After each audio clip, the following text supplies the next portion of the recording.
Hello and welcome back to Solving Gaiting Problems with your Tennessee Walking Horse. I'm Lonnie, Kuehn, Cameron. Due to the positive response that we received from the verse video, we thought we'd take some time and answer some of the questions that you wrote in and asked us about. Like, how do I canter my horse? When am I ready to canter my horse? How do I set my horse's head? When is the right time to set my horse's head? And how do I set my horse's head? What about gait recognition? Gait transitions between the flat foot walk, the running walk, and the canter. Do you have any conditioning tips that we can do while we're on the trail or on a lunge line or out in the field? These are just some of the things we're going to demonstrate to you and show you how we do it. So why don't you come with me now and let's go see some Tennessee walking horses.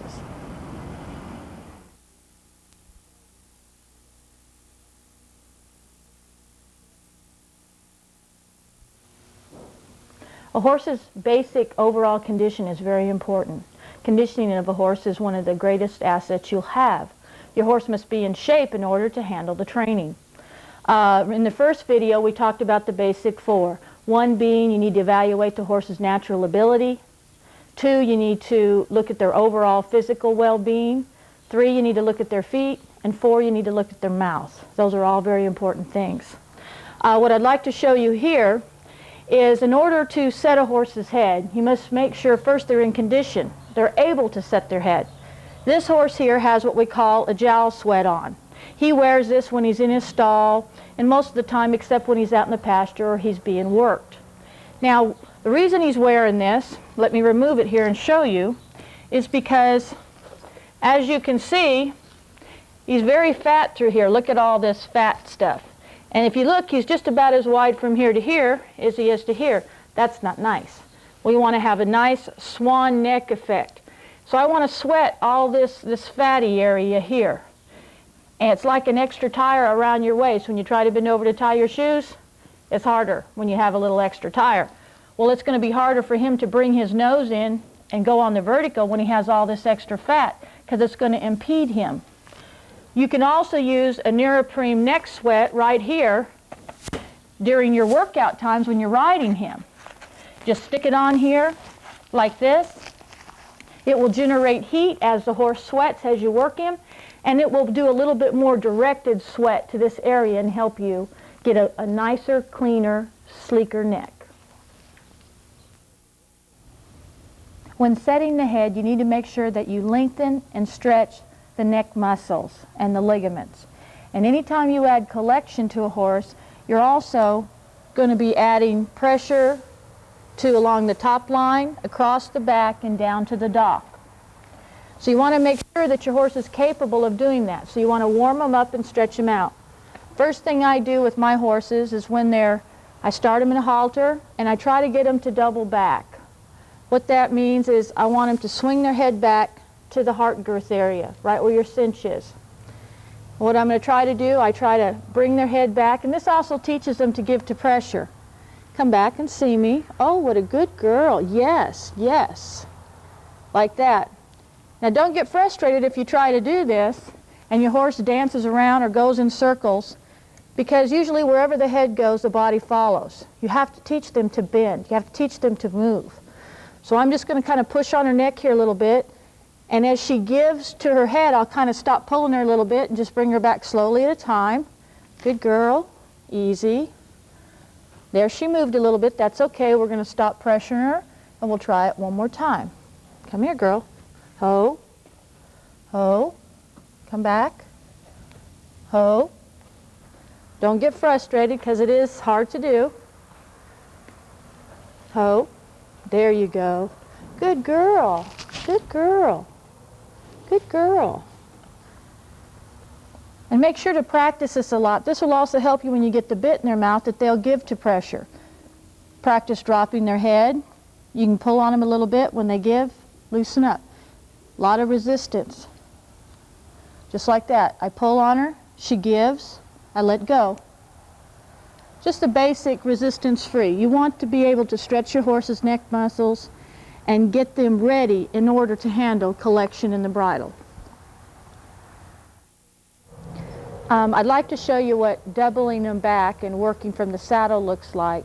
There is quite of a transition from the ground to the saddle. You'll probably go through the same things you did when you were first starting on the ground. Just be patient and try again. I have a little cue I use. I kind of tap them on the neck right here, gently touch them to bring them back. I'm not holding her back, as you can see. She's coming back. Then I cue her on this side to bring her back around.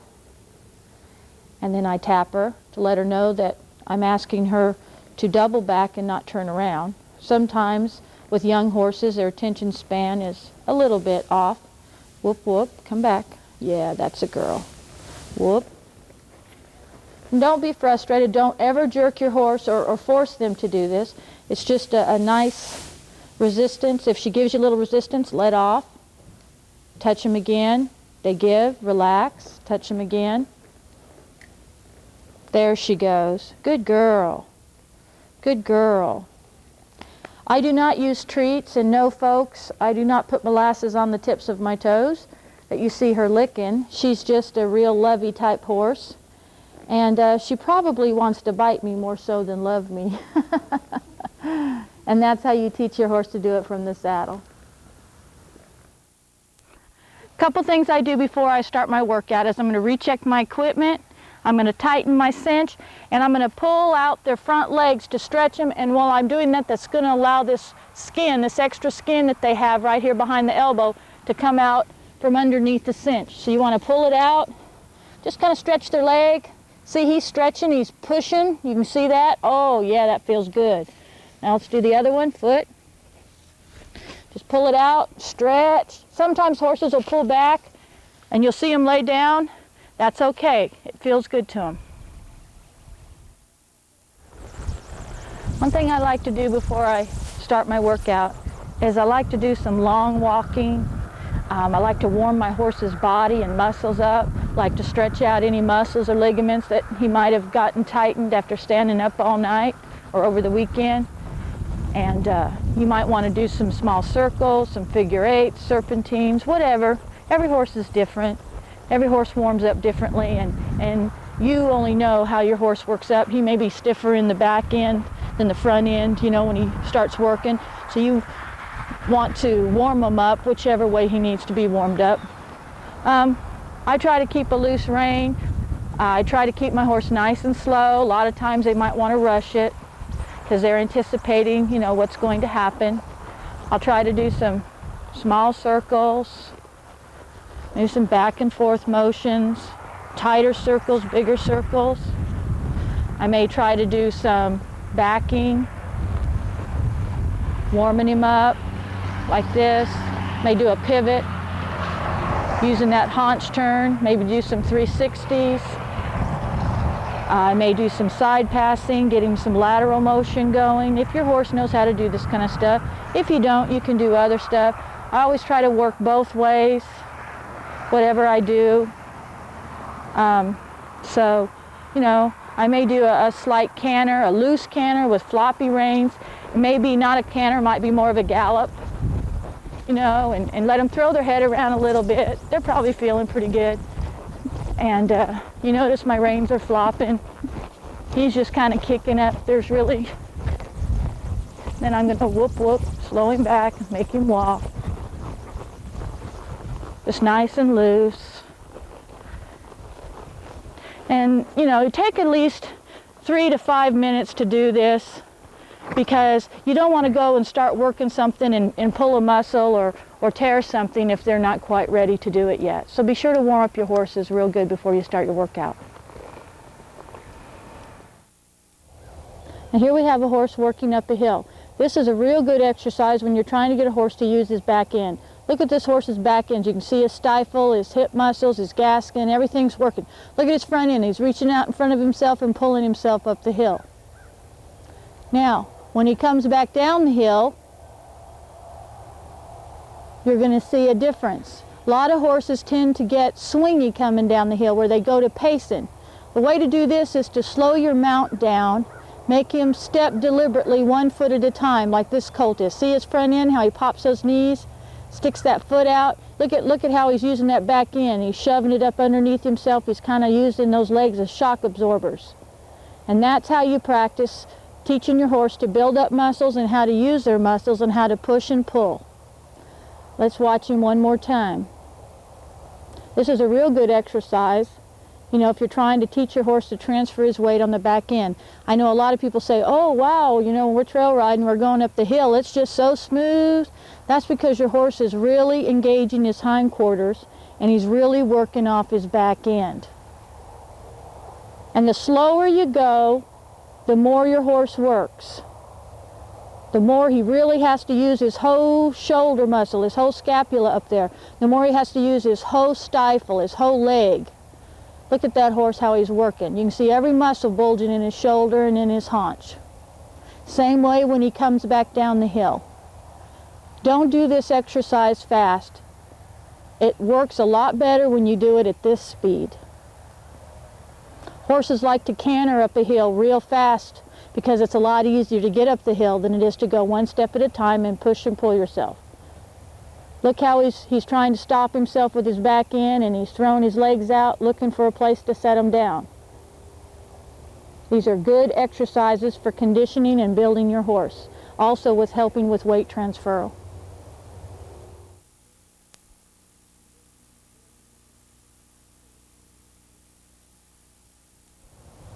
Whenever I'm conditioning or working my horses, or even letting them be at leisure, I always use protection, be it overreach boots, bell boots, or splint boots. Now splint boots I use for like barrels and poles and jumping, reining, or even trail course training. I use mostly my bell boots when I turn a horse out to run and play in the pasture so he doesn't reach up and step on his shoe or step on himself. I like to use my overreach boots when I'm lunging. They just hug real close to the back of the foot in the pocket area and keeps them protected from reaching up and stepping on their front end with their back end. Okay, what I'd like to do now is I want to show you on a lunge line some of the different motions that a walking horse can do and how they can go from one extreme to the other. And what I mean by one extreme to the other is how they can go from a trot all the way through the gait line to a pace and several places in between. Come up, colt. Up. Up. Now here we have real extreme square side. He's trotting. See this? He's just a real diagonal 1-2 beat. Just a trotting. Now, you see him, he's gotten a little swinging now, see? The legs on the same side are going lateral. Now he breaks back to diagonal. There he goes swinging again. Okay. There he goes trotting. Ho. Reverse. Come up. Now you see him real pacing. There he is. He's just kind of pacing, step pace along. There he goes.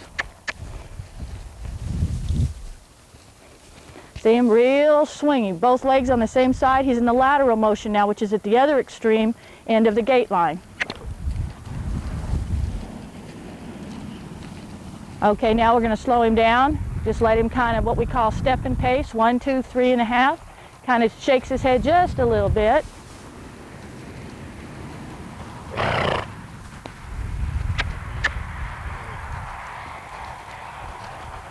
Come up. And then they can also canter. Canter. Canter. There he goes trotting.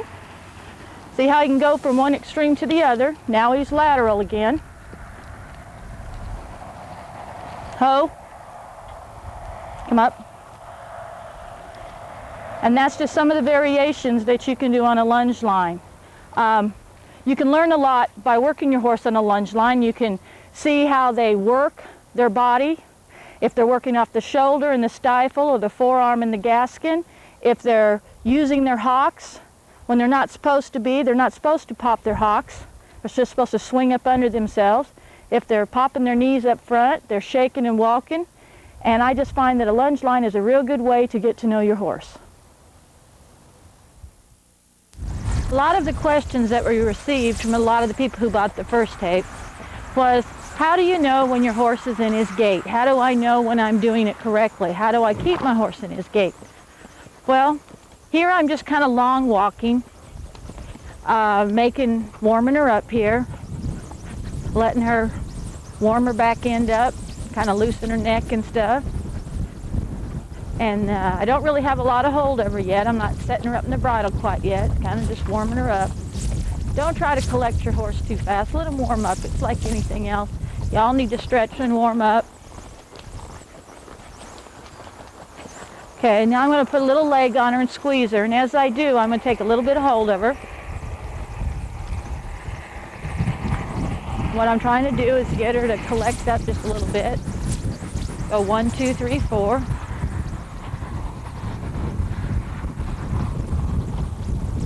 There you see she's kind of getting a little light behind, so I'm going to take a little bit of hold, slow her back a notch till she hits 1, 2, 3, 4. And then I want to try to be consistent and ride her right there. 1, 2, 3, 4. 1, 2, 3, 4. All the way. 1, 2, 3, 4.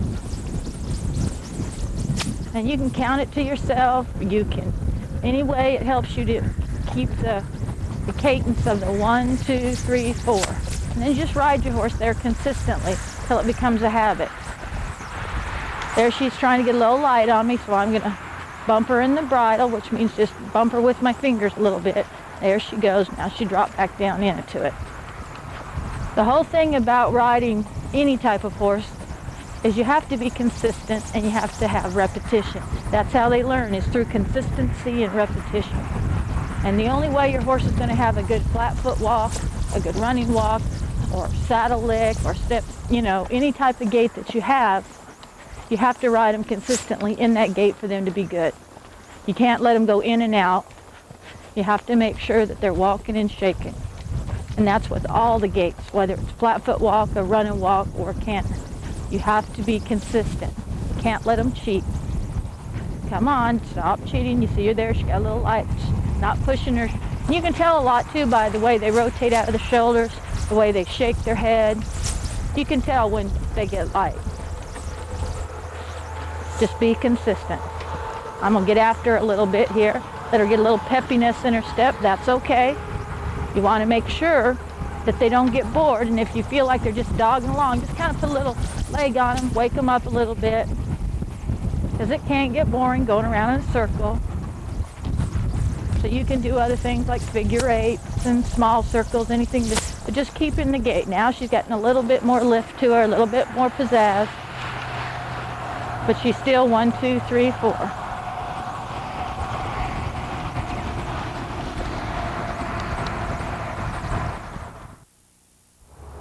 The difference between a flat foot walk and a running walk is speed and collection. When you're doing your flat foot walk, when you are transitioning from the flat foot walk to the running walk, all you're going to do is take a little bit more hold or collect your horse up in the bridle a little bit and drive him with your legs, push him up against the bit with a little bit more speed. This will cause a little bit more crispness, a little bit finer head shake, snap, knee snap, and animation. There is no difference in the gait. The only difference is you're adding collection and speed. Okay, I'd like you to take a look at these two horses that we're riding for you. As you can see, both are walking and shaking their head.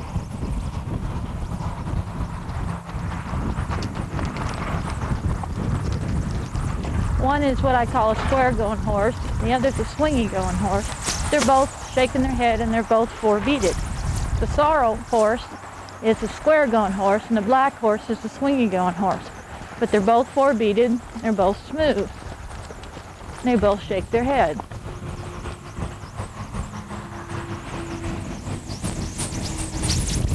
Just look at their transition, look how they use their legs behind, look what they do with their hocks.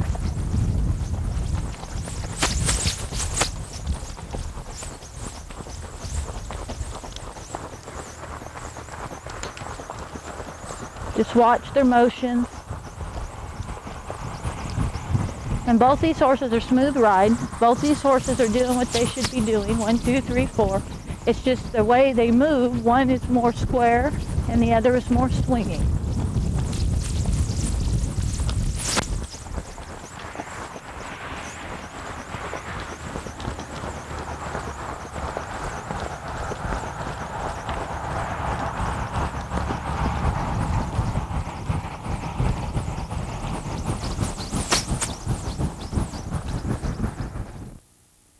Okay, what I'd like to talk about now is when you're trail riding or when you're going to show, you have to make that decision if you think your horse has enough ability to show.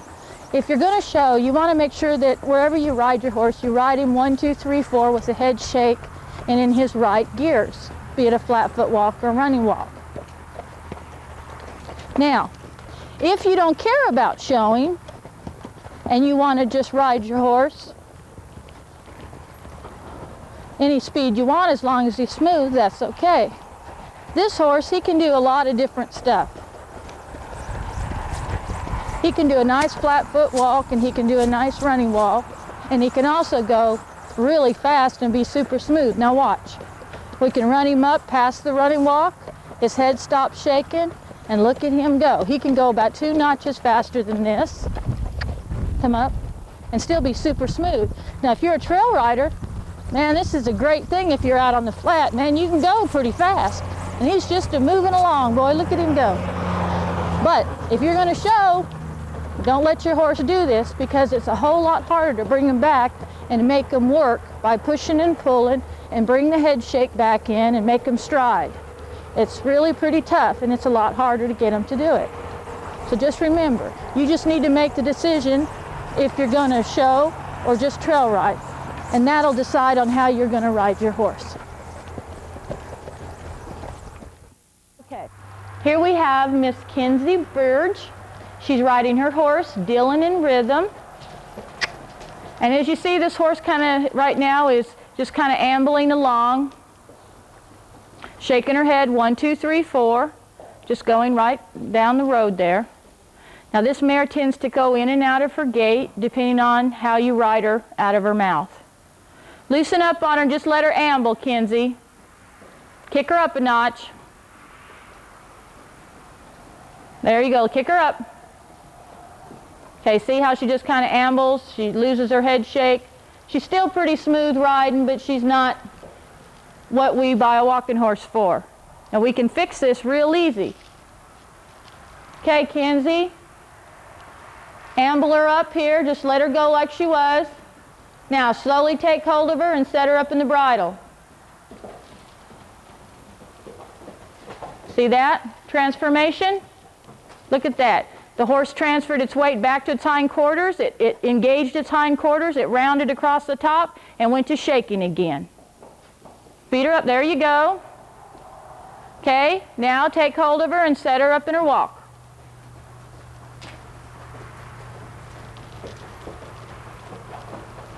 Good. And that's what we mean by squaring up, by taking hold of your horse. And the way you do that is by taking the reins, pulling them back towards you where you feel contact with your horse's mouth, and driving with your legs a little bit, and just getting the notch. 1, 2, 3, 4.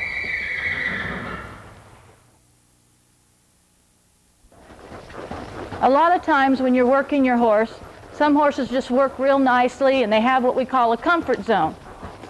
And as they're working, you see this horse, he's just walking and shaking and he seems to be real comfortable and real easy going.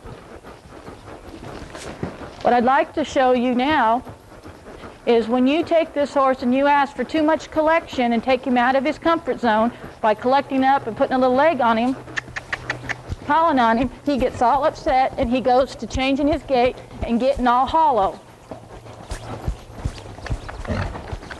Here you see that he just doesn't like it. Too much collection, too much pressure on him blows his mind. So we're just going to release the pressure, let him relax, and get back to his comfort zone.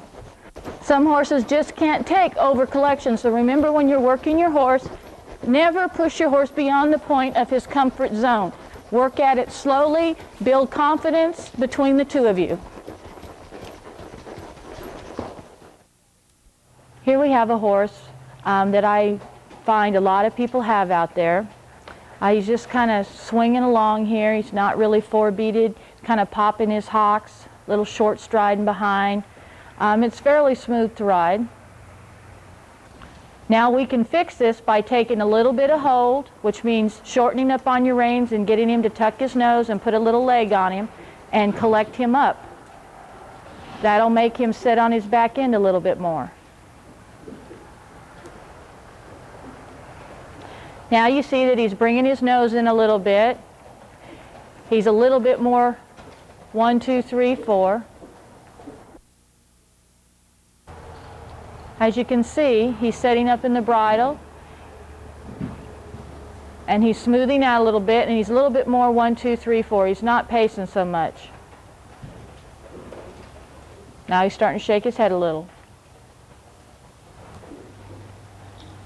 Now, when you work a horse and you try to speed him up without collection, look what he does. He just goes to a real hard pace. So you need to remember that when you speed up, you need to add collection. Because if you speed up without collection, it'll pace you. If you speed up with collection, it will square you and smooth you out.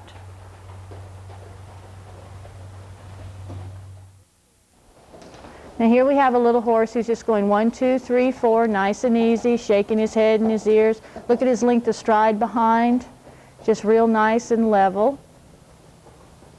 Now this horse has what we call, we've set his frame. See, he's taken, the rider's taken hold of him, his head's almost on the vertical, and he's working off that bit. You're not giving to him, he's working right there. Now we're going to ask the rider to loosen up on the reins and let him get off the vertical and off of his frame. Okay, now I want you to look at the horse's hindquarters. He's shortened up his stride. He's kind of raised up a little bit. Look at his head. He's lost his head shake in his motion. Now the rider's taken hold of him and set his frame again by collecting up on the reins and setting the horse's head. Now look at his stride behind. He's a little bit more deliberate. 1, 2, 3, 4. 1, 2, 3, 4. So as you can see, that when you're setting your horse up on his frame, there's just a little window, an inch forward or an inch back, somewhere right in there where you need to carry your hands and set your hands, in order to get the horse to set up in the bridle right, like he is, and walk off his back end, and shake, and 1, 2, 3, 4.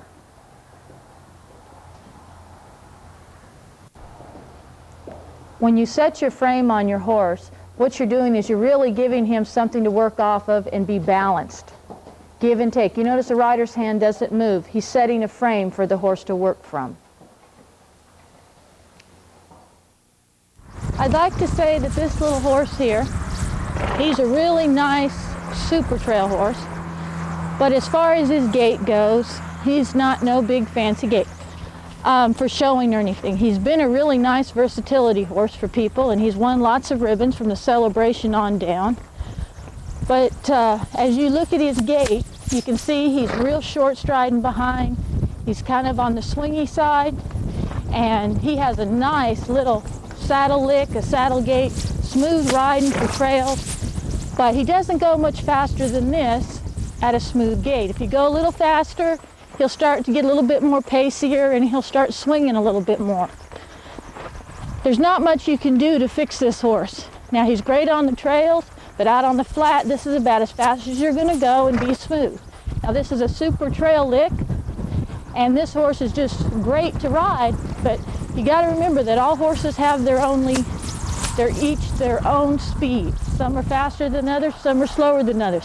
This is just one horse that just has a nice gait, but he tends to be slower than most. And he's just got keg shoes on all 4 feet. He's cut short. We've got him cut right behind to try to put as much square in him as we can. And this is about his best gait as he's going to get.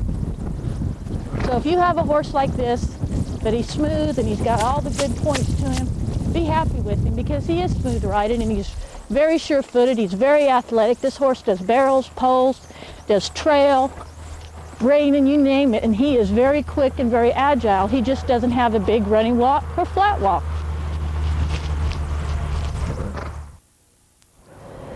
I'd like to take a look at this horse, and I want you to look at him, and I want you to tell me what you think is wrong with this horse. Let's just take a good look at him. Let's just watch him go.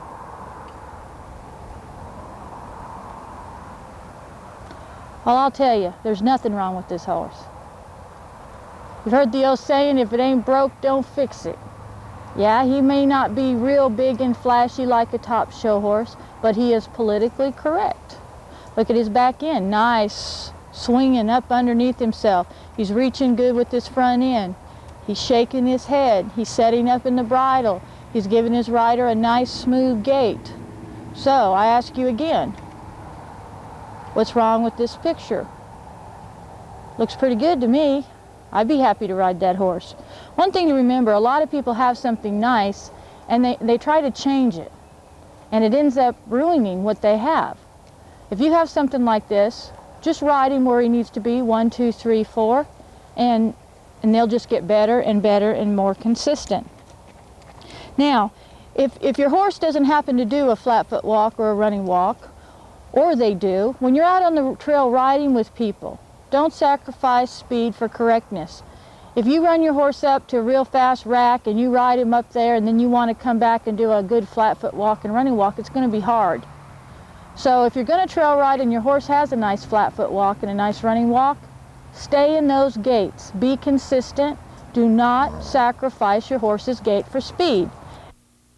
Remember, when you're trail riding, if your horse happens to have a faster gait than everybody else's, just be considerate of your speed compared to their speed. You want to be a good partner on the trail, and you don't want to, you know, upset somebody else's horse.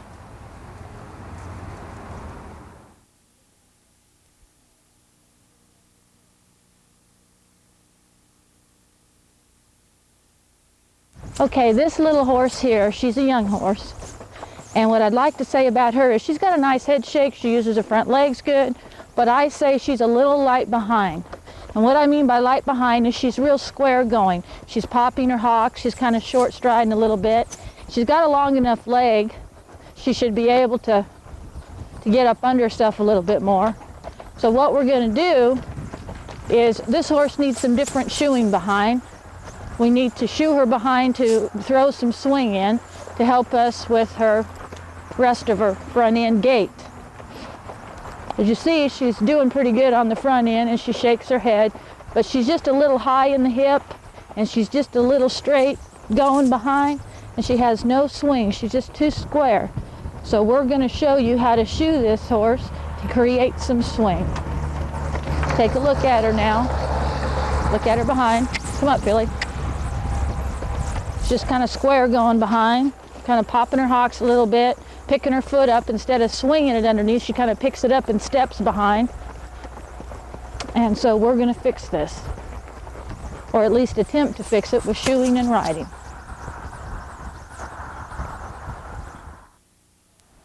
This is the little filly that we were watching earlier that I said we needed to re-shoe to try to get us some swing behind. Here we have her set up ready for the farrier to do his mighty great works.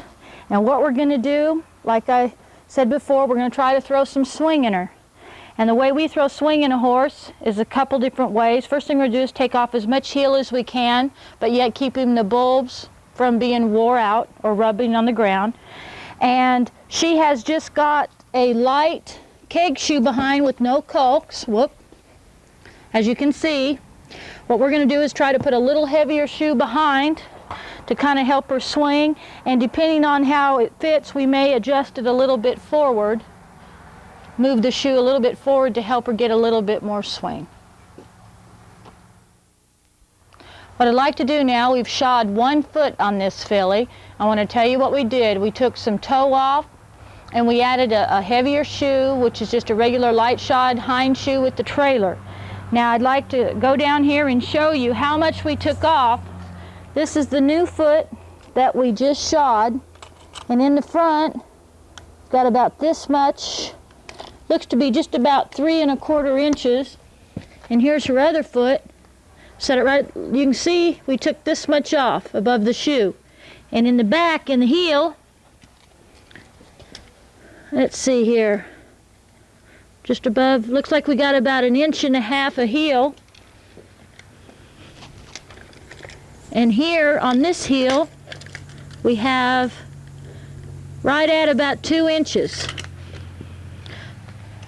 One thing you want to remember is when you're shoeing horses, when you want to square a horse, you're going to leave the heel and take the toe. when you want to, and lighten up on your weight of the shoe. When you want to add swing, you're going to cut the heel, leave the length of toe, and add a little weight. Here you see the front of the back feet on this filly. You can see the one that was done and the one that's going to be done. And remember, when we talk about cut the heel and leave the toe, you want to trim the toe too. You don't want to leave too much out there because you still don't want them to have to use their hock to break up over their toe to reach. But just make sure that you cut it down enough where it's safe for the horse and the sole isn't getting close to the ground and will hit every rock. And you want to still make sure that you leave enough to support the animal and give her balance. One good habit to get into is keeping farrier records. If your farrier doesn't write down the horse's information, you need to. And this information would be as the following: the size of shoe, the length of toe, the angle that your horse is at. And this way it will help you keep track of when you're reshoeing your horse. When you finally get him to that point where he's really working good, then you have the information where you can come back and shoe him that way every single time. And the way we do it is like right here on our record book for one of our horses. It says we trimmed the front to 50 degrees. We had a 4 1/8 inch toe. And we reset him in the front with his regular light shod shoes. Then we trimmed the rear to 55 degrees with 3 7/8 inch toe and just reset him with the regular hind shoe. These are the type of records you need to keep. Okay, here's this filly that we just shod behind with more weight and a little bigger shoe. Took a bunch of foot off. I'm going to let her start out here nice and slow. Try to see if we can get her to swing. Now these kind of things are not going to be an overnight success. I mean, it's not, you're going to shoe her today and tomorrow she's going to be 100 times different. She's going to have to get used to carrying this weight. But she already feels like she's shooting up under a little bit more, and it feels like she's not using her hocks as much to me.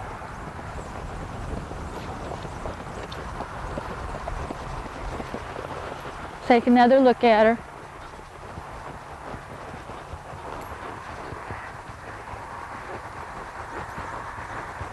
There we go. Come up, Billy.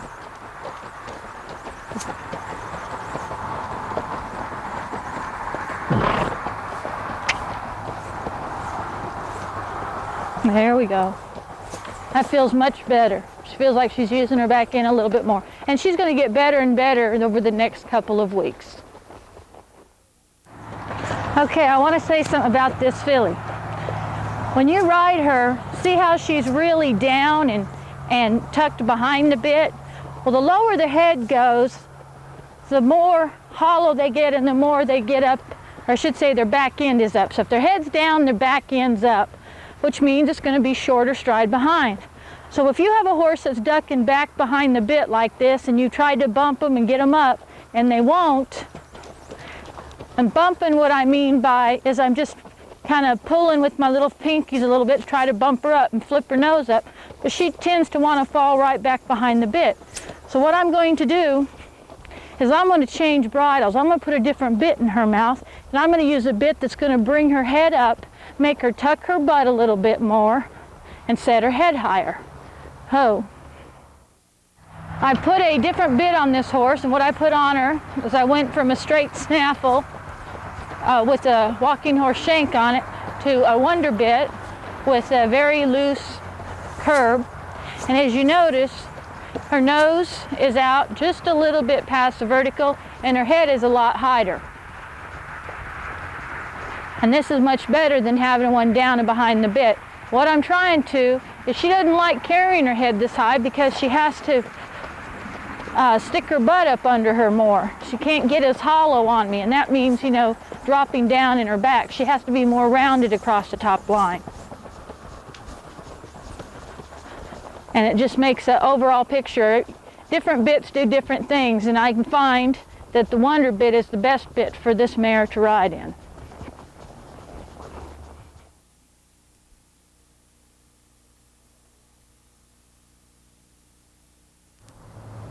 When teaching your horse to canter, remember that cantering is a natural gait for a horse, but that's only when they're out in the field running and playing. When you add a bridle and a saddle and collection and a rider. It's a whole different concept for them. It's not a natural thing. So remember, the way I start horses is I put them on a lunge line with all their gear, their saddle, their bridle, and I teach them to lunge both ways with all the gear, cantering that way first. Then I take them out into an open field and I run them up through their gaits. In other words, I'm going to try to pass through all the gaits and try to get them up to canter freely with a loose rein. Don't try to collect your horse before you ask him to canter. That just confuses him. Get him cantering first and then slowly bring him back into you with a little bit of collection. Remember to have all your bell boots and splint boots in place, because you never know when you're doing this if you're going to have them reach up and step on themselves.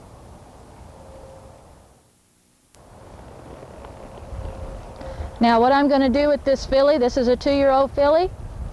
I like to teach all my young horses to canter. It is a natural gait, like I've said before. And what I'm going to do is I've been cantering her and just loose rein, as you see. I don't have a lot of collection. What I'm going to do is I'm going to cue her. And the way I cue is whichever lead I want, that's the toe I cue.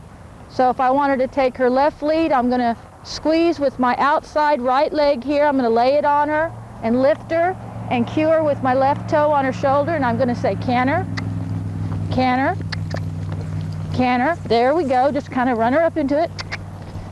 Let them free, stretch out and lengthen a little bit. Now you notice she's real heavy on the forehand. She needs to learn to transfer her weight. Canter. There she goes. Nice and easy.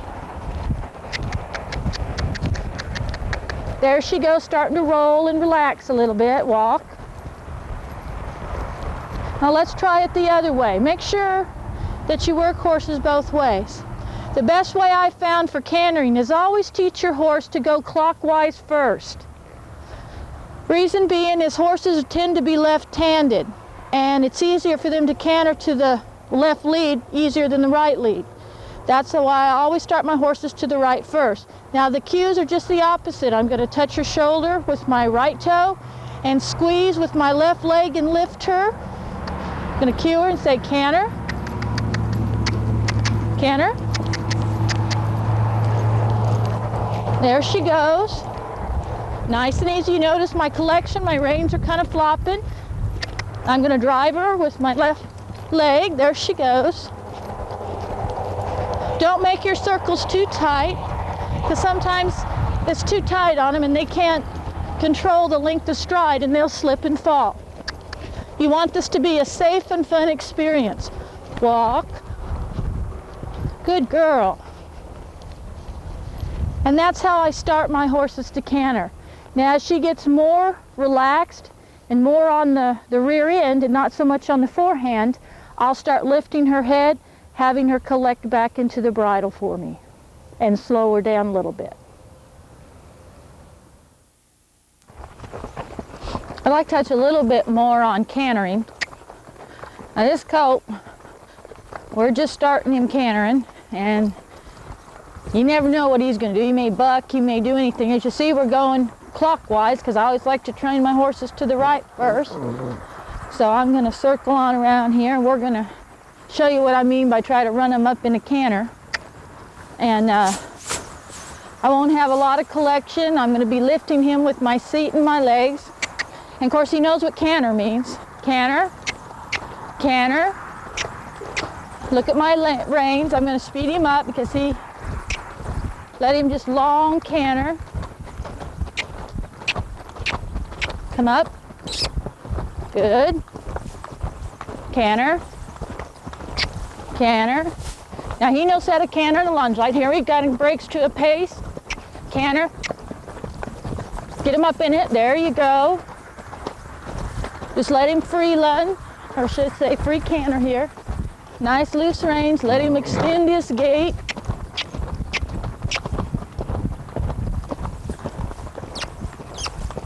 Canter. I feel him starting to slow back. Canter. There we go. Okay, now I'm going to try to shorten his stride a little bit by just making a smaller circle.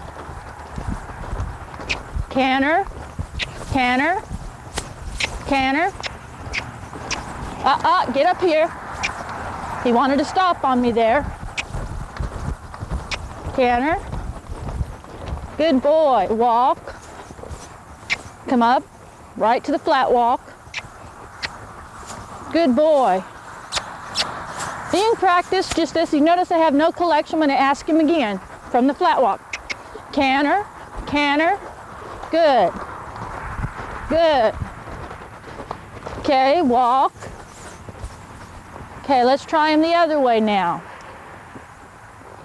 Just nice and easy. And most of these horses, I always teach them on the lunge line, and they know what the C word is already. So they're cantering real well on the lunge line. So they pretty much know what we're fixing to do. We'll flat walk a little bit here. Now I'm going to ask him, canter, canter. Nice loose reins, nose sticking out, just kind of let him gallop. Not really cantering, we're galloping along here. Come up, canter, but I still use the canter word. Canter, good. Yes, oh yes, canter. Up, canter. Canter. Nice and loose. Don't let him fall out. Good. Canter, I'm spurring him with this right foot a little bit. Keep him going. Canter. And it's not going to look pretty, but we're not trying to look pretty right now. Now I'm going to try to slow him up a little bit by taking him in a smaller circle. Canter. Canter, kicking him with the right spur. Canter. Good boy. Now walk. And you notice I use a lot of verbal commands, like I've said before. My horses know what those mean. It'll really aid you when you're trying to teach your horse. Now I'm going to ask him again. Flat walk a little bit here. I'm going to drop my collection though and ask him to canter. Canter. Canter. Good.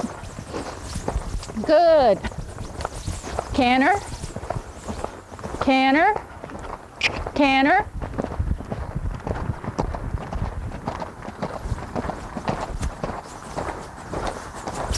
Walk. Right up into the flat walk. Never let him just stop. Good boy. Good boy. Come up. Come up.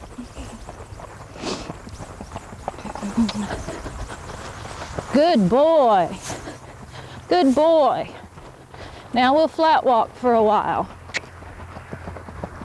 Maybe do some circles. Come up.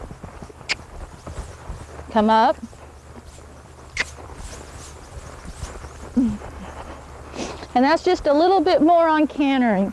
You can collect them up and bring them in and start them slower, but they have to learn to use themselves first. So remember, just take your time and be patient and do it without collection. Collection's the last thing.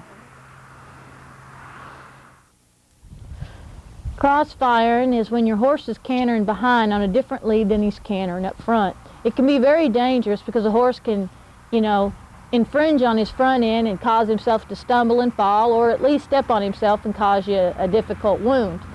If your horse is crossfiring, 9 times out of 10 it's the rider's fault. He's either thrown him off balance with his hands in his seat, or he's taken too much collection too quick before the horse has engaged his entire body as he starts to canter. If your horse is cross-cantering and you can't get him to stop, what you need to do is put him back on a lunge line, get him cantering both ways correctly. Then add a rider just to have him sit there so the horse gets used to carrying the person, and have him canter both ways correctly again without any collection. Then slowly add the collection with the person on the saddle. If the horse starts getting nervous and upset and starts hollowing out, then that tells you your horse is not feeling very comfortable cantering with collection. And the way you correct this is you put him in a surcingle with some draw reins or side reins, and you slowly bring his head into the vertical and canter him on the lunge line. Let him canter with the side reins, with your surcingle, until he feels comfortable cantering in collection. And that's how you fix cross cantering.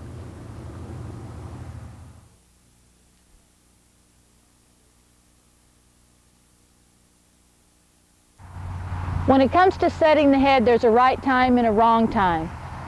What I have found that works best for me is I always start with the horse's gait first. Setting the head is the very last thing that I do. I want to start from the back end of the horse and work to the front.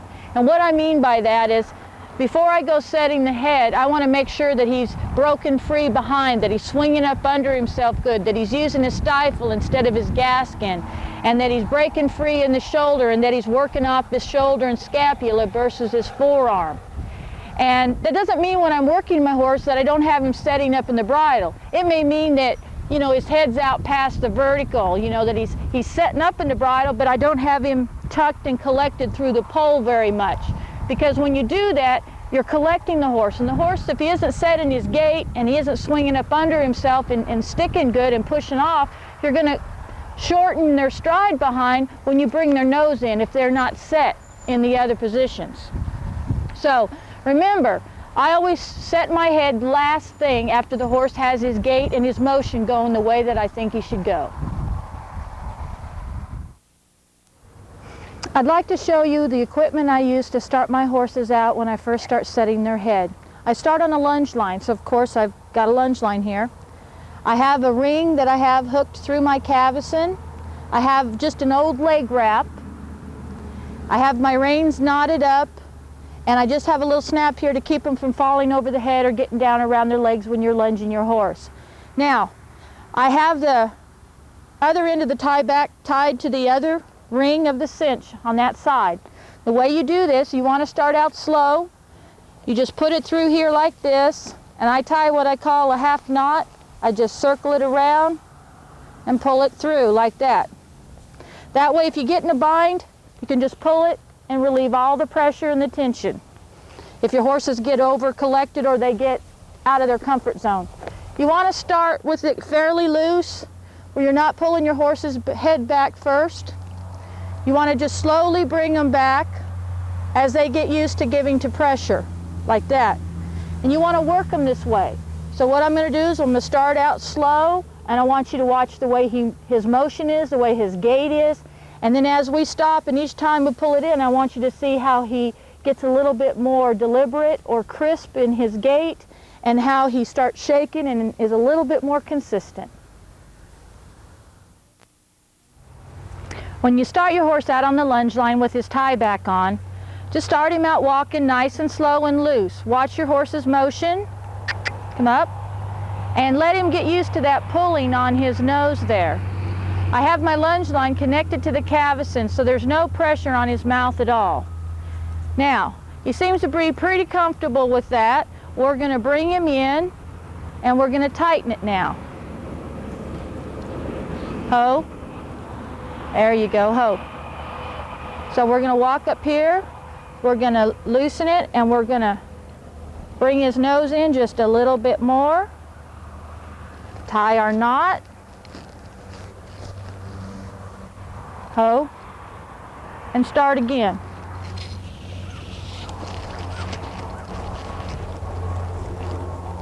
Whoop. Walk. Walk. There you go. Nice and easy.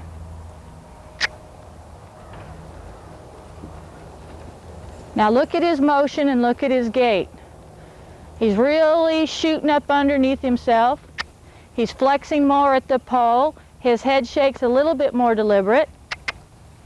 Come up. See if we can get him to go a little faster. There he goes. There he goes. Just kind of trying to bring his head in on the vertical. Come up. This is a good way for you to watch how your horse uses his legs too.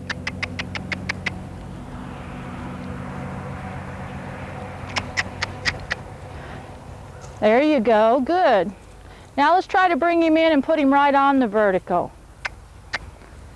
And this is not a one-day thing.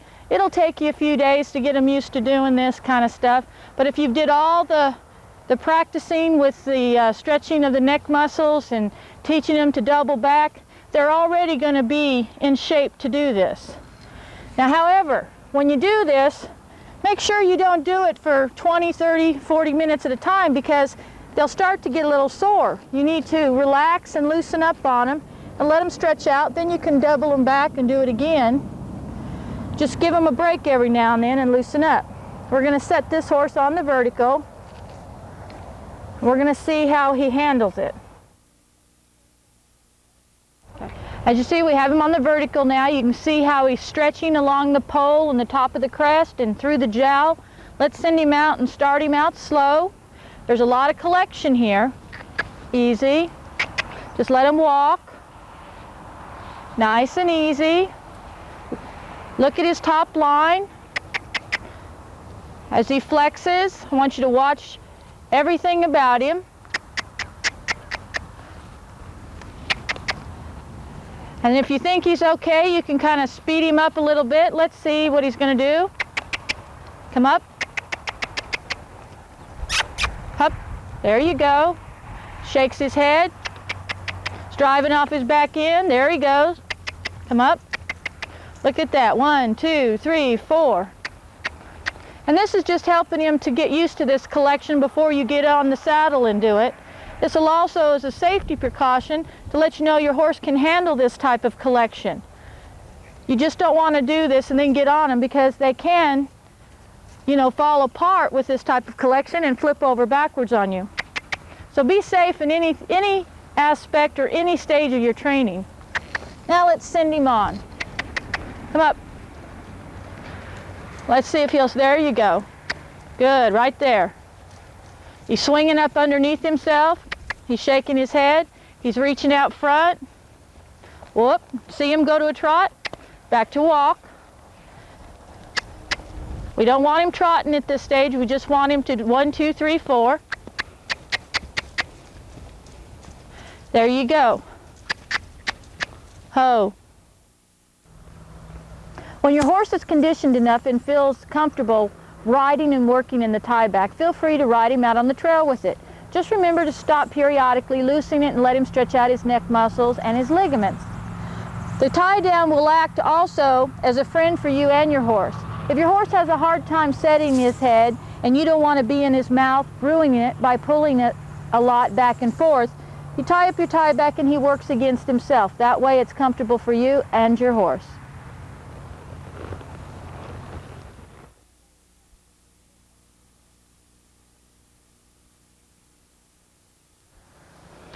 I want to show you how to teach your horse to give or yield to pressure.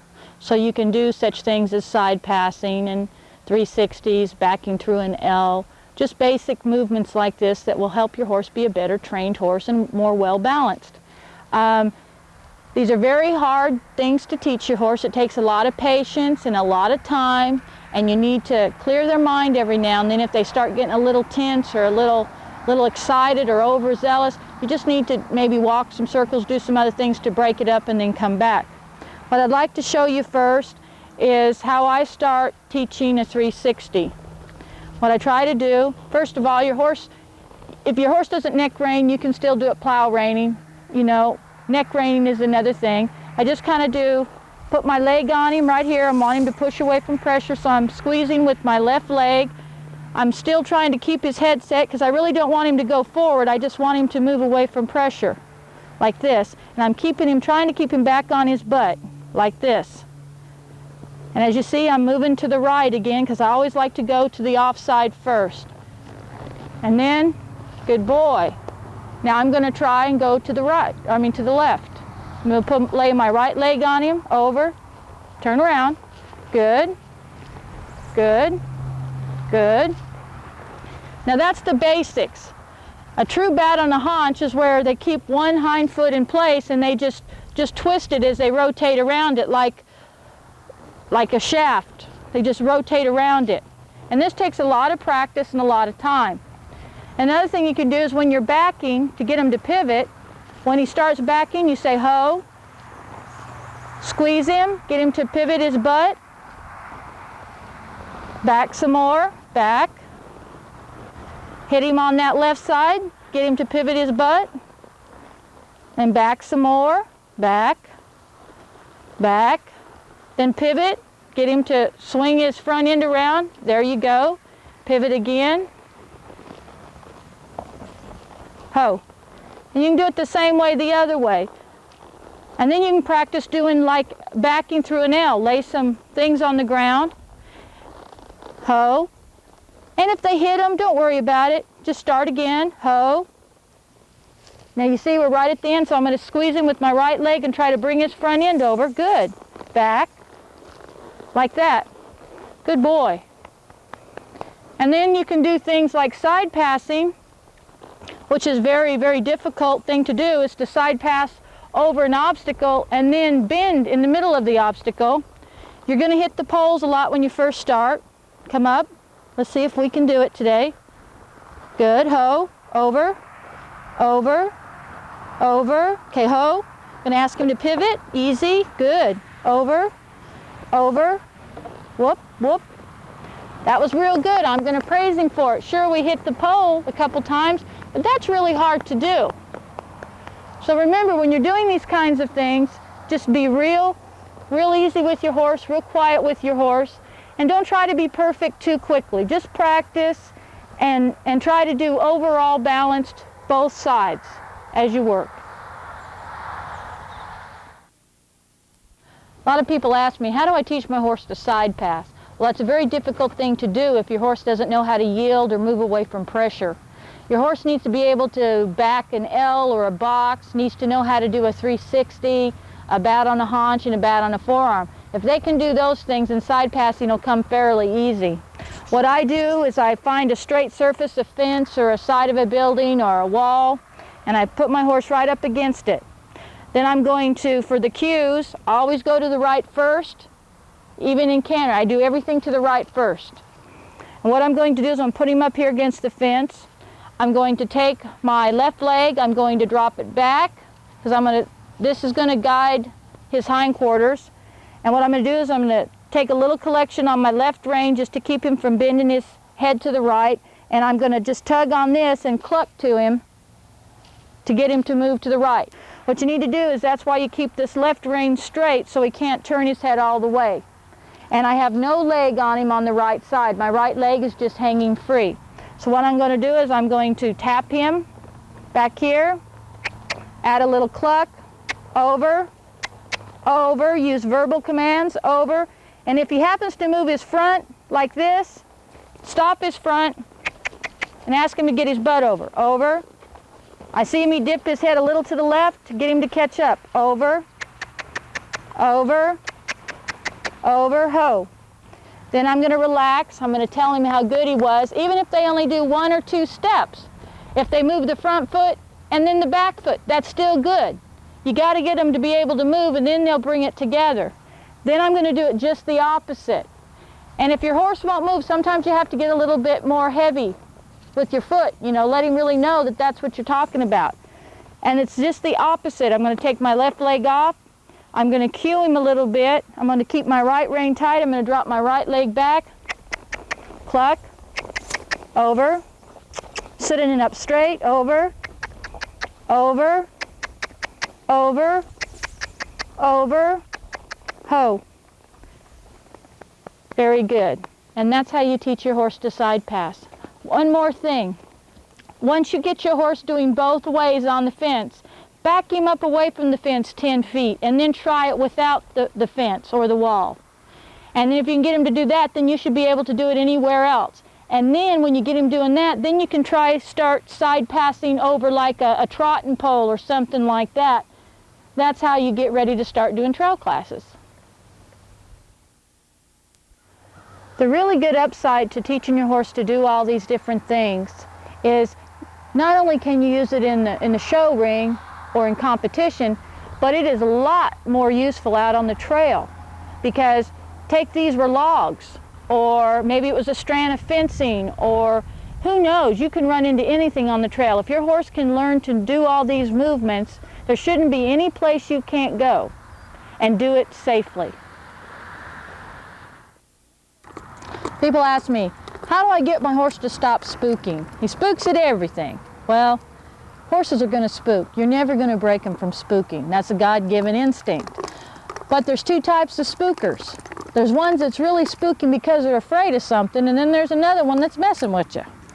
Now the ones that are really afraid of something, they're going to stop, They're going to look, they're going to drop their head, their ears are going to look at what they're looking at, they're going to be snorting, they're going to be tense, they're going to be wanting to go backwards. That's when you know they're really afraid. If they're just whirling and running off the other way and being silly, they're messing with you. What you need to do is get after them. And you know they're just messing with you when they're spooking at the gate they go through every day. Or they're spooking at the doggone cross ties at that box of rocks or whatever you have sitting there, and he sees it 100 times. Discipline your horse, whack them. What I mean by whack them is don't beat them, but get after them. Say, quit that, stop that. And if you're riding them, put a little spur in their butt. Don't put up with that. And I've found old timers, especially horses that have been around the block a few times, and they have a lot of new riders and beginner riders. They'll start being spooky and kind of squirrely and that kind of stuff, and they think, oh, well, the squirrelier or stupider I start acting, the more I'm going to intimidate or scare my rider, thus my workout's going to be less. People say, how do you neck rein your horse, or how do you teach your horse to neck rein? Well, I break all mine English first, so eventually I have to teach him to neck rein, and the way that I do it is, if I want to turn to the right, I take my left rein, I lay it halfway up his neck. I'm going to squeeze him with my left heel, put a little pressure in my right foot, and just kind of lay him over like that. He knows to move away from pressure, and he just goes. And then it's the opposite. If I want to go to the left, put a little weight in my left toe, just a little bit, take my rein, I'm going to lay it up over his neck, squeeze him with my right leg, and bring them like this. Now, if they don't seem to do it, you can always cue a little bit with the rein in the direction that you want to go. But what you're trying to do is get them to move off the leg pressure and the neck pressure, like this. And what you can do also is once you get them moving in a straight line, you can serpentine back and forth using this method. Over this way, back and forth like this. And they'll eventually get it into a habit and they'll become second nature. And that's how I teach my horses to neck rein. I'd like to thank you for joining us today. You may find it helpful to have a friend videotape you while you're riding your horse, because nobody rides your horse exactly the way that you do. I hope that some of the demonstrations and examples that we've done today will be useful and helpful to you. This is Lonnie, Kuehn, Cameron for Pleasure Gate Farms. Remember, we'll see you on the trail or at the show.